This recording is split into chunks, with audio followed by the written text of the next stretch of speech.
គ្រាន់តែចូលក្រុមខាងក្រោមនេះអ្នកគ្នានឹងទទួលបាន signal free ក៏ដូចជាមេរៀន free ផងដែរ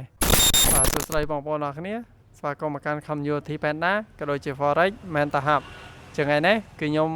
មកនិយាយអំពីតាក់ទងទៅនឹងឲ្យអ្នកគ្នាចូលក្រុមផងខ្ញុំជាក្រុម public ក៏ដូចជា community ផងខ្ញុំ free តែម្ដងគឺអ្នកគ្នាគ្រាន់តែ scan Telegram ឬក៏ចុច link នៅខាងក្រោម description ខ្ញុំនឹងតម្លាក់ឲ្យចឹងអ្នកគ្នាក៏ join ទៅអានឹង link public ចឹងដល់ពេលអ្នកគ្នា join ហើយឆាតមកខ្ញុំក៏បានខ្ញុំនឹងតម្លាក់group មេរៀនទៅឲ្យចឹងអ្នកគ្នា free ទេចឹងអ្នកគ្នាយកទៅរៀន free បានចឹងមេរៀនហ្នឹងវាមានតាក់ទងទៅនឹងការចូល position ខ្ញុំទាំងអស់ position ខ្ញុំប្រហែលគឺខ្ញុំចូលតាមមេរៀនហ្នឹងទាំងអស់ចឹងអ្នកគ្នាអាចចូលបាន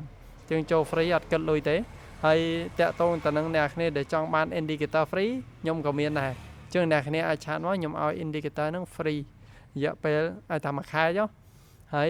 bot អ្នកគ្នាអាចខ្ញុំអាចចុះតម្លៃឲ្យបានចឹង bot ខ្ញុំក៏មានដែរចឹងអ្នកគ្នាចង់ run bot មួយថ្ងៃ 10% ឬក៏10រៀល20រៀលនៃលុយដើមចឹងអាចយកបានចឹងខ្ញុំនឹងតម្លាក់ bot ឲ្យអ្នកគ្នា run ចឹងបើសិនអ្នកគ្នាចង់បានអ្វីទៀតអ្នកគ្នាគ្រាន់តែសួរខ្ញុំនឹងប្រាប់ទាំងអស់ចឹងហើយសម្រាប់មេរៀនអ្នកគ្នាអត់យល់តាណាអាចសួរខ្ញុំបានអត់យល់តាណាសួរមកអំបាច់កាត់អញចិត្តទេព្រោះអាសាទៅវិស័យហ្នឹងបើអ្នកគ្នាអត់សួរអ្នកគ្នាអត់ចេះអញ្ចឹងសួរមកខ្ញុំចេះប៉ុណ្ណាខ្ញុំឆ្លើយប៉ុណ្ណឹងចឹងអូខេអ្នកគ្នាអត់មានអីច្រើនទេមកប៉ុណ្ណឹងឯងjoin ក្រុមនេះដើម្បីទទួលបាន signal free ជាមួយនឹងមេរៀន free មកដែរបាយបាយជួបគ្នាវីដេអូក្រោយ